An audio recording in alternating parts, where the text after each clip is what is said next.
Hello and welcome back to another video, guys. In this video I'll be going through the usual nonsense VW VAG cars and the issue they have with DPF.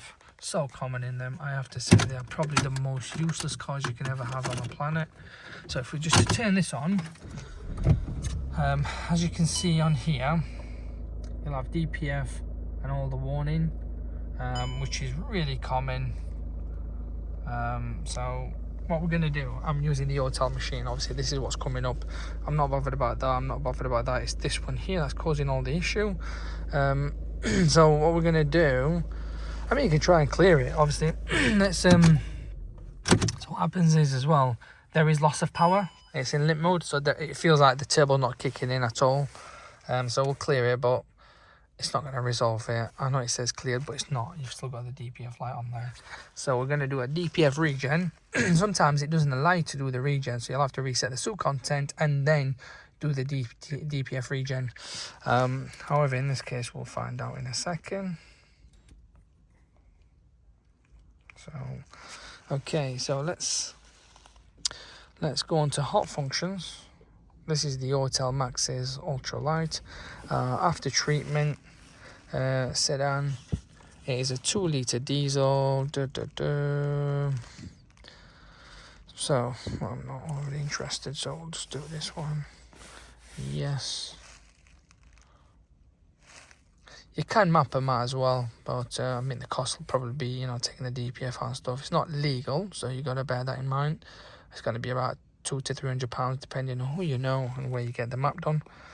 So we'll do a service regeneration this way, see if it actually allows us. And the temperature of the engine needs to be like basically around 90 degrees, otherwise it's not going to work. I know it's not. So this is what needs to be done, 1/4 of a tank, which we do actually have there, so that's all right. In neutral. Okay, let's continue. Make sure is the manual. Yes. Parking brake set. Yes. Engine hood close. Yes. So it says regen can take up to 40 minutes, etc., which is normal standard on these cars. Temperature can get up to that. That's fine. We're happy. Carry on. Switch the ignition on. So we'll do a ignition on. Continue. So just going to read the soot content and the ECU to see how it's working. So the following, okay. Sometimes it just kicks you back out, don't allow you to do it. So as you can see on there, it's flashing.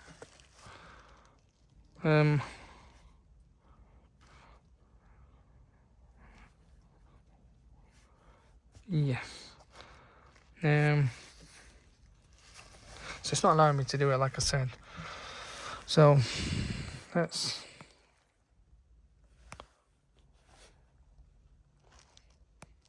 try and see what happens.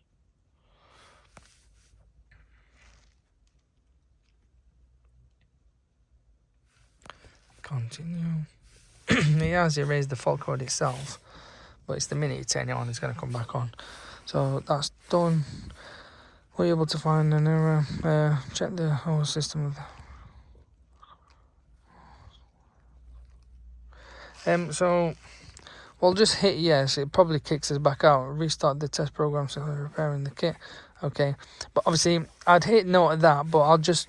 So the reason I did yes is because when you do it, because it says there's a fault, it's too clever. It says because there's a fault, I am not going to do it. So it kind of kicks you out. So for the next option, we'll hit no.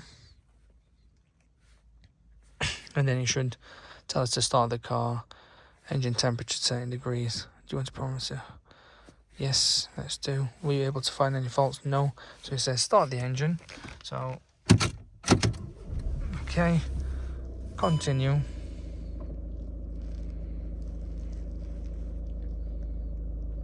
So increase the RPM to 2000 slowly. So we'll just.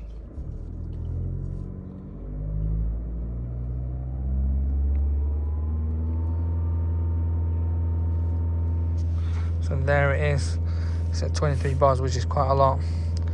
Okay, so I'll let go of the throttle. Continue. So soot content 18.3 was measured. Current soot load 2.4. Continue. Start the engine at idle, which it is already.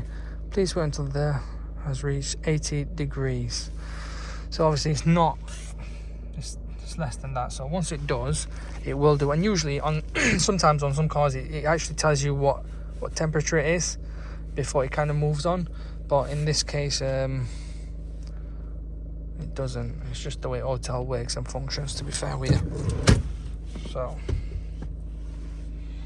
but it's a pretty clever system. It will start shooting up in a sec, and we'll jump outside and then view the smoke it kicks out. I'm just revving it myself to get it to the 80 degrees. Once it does, it will move on to the next.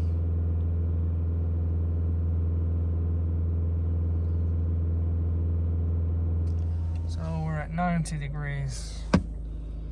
Here it is. It's not doing much. Let's just hit that. Oh dear. Oh, I'm not going to bother doing that. Let's do that again. Couldn't resist doing it, to be fair. So, hood close. Yes.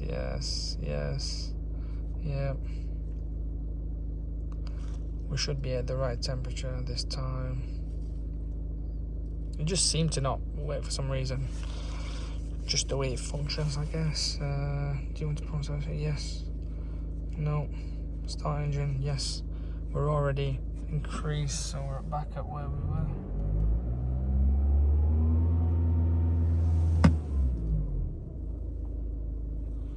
Yep, same stuff. We have started the engine. No, okay.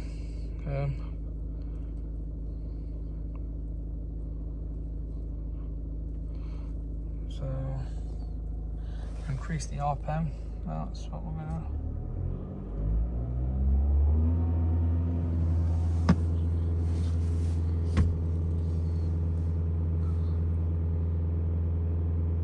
Told me to release the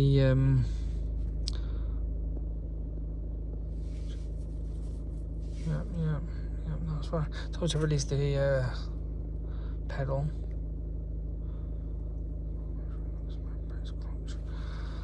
So follow the display, brakes, clutch, press. Yep, I've pressed it all the way down. It's a bit of a faff. I'm sure it wasn't like this before, but because it's yep, release pedal. So I've released them. Full load, press, not defined. What on earth are you talking about? I have done it.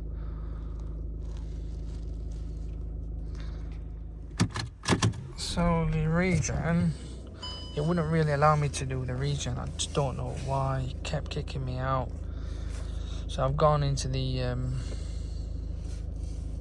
sensors and I have reset it. So that's what I've done. So I'm just gonna. So I've reset the sensor, in other words, and kind of fold the card, say put a new DPF in when you haven't. It's just to kind of get the process working. But we'll take up this route and see what happens. So now I've got the Regen to work. All I had to do after the clutch and the brake was to fully press down the accelerator all the way, which I didn't do. So I didn't even need to reset the soot content. So I'm just going to jump out anyway and just kind of show you the exhaust side of it as well. We'll see what kind of things it kicks out. I can't see no smoke, but what I will say is I can smell a lot of fuel, quite a lot of fuel. We'll just let it run like this for a bit.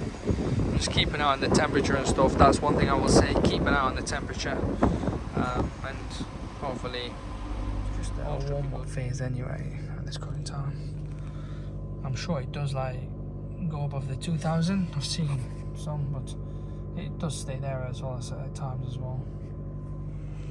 So things are increasing, temperature's increasing.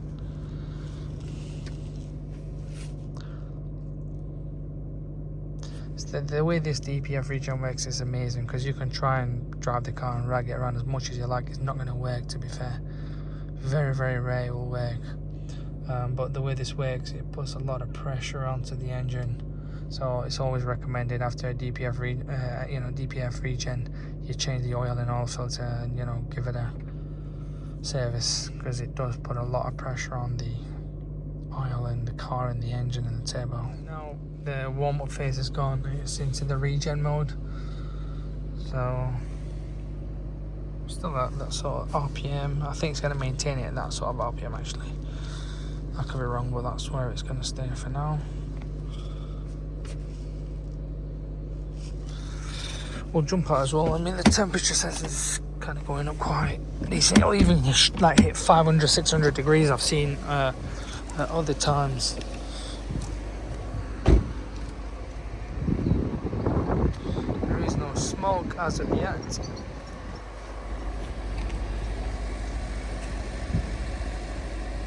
So we're at 560 degrees more or less. And it's still increasing. I was in a cool down phase, and the engine sounds a lot more different. Like, sounds more rumbly. It was a lot quieter when it was doing the Regen, but now it's just like this. It's in the cool down phase anyway, so it's going to take another 10 minutes or so. And as you can see, the temperature is dropping.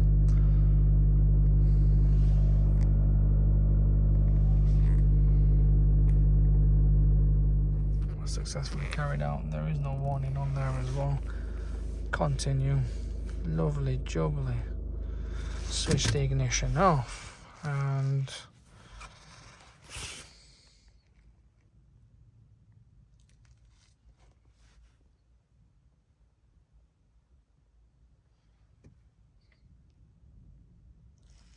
we'll just see what happens.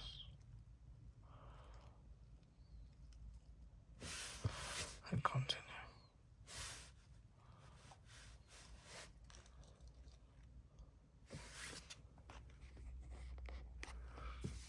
End of test.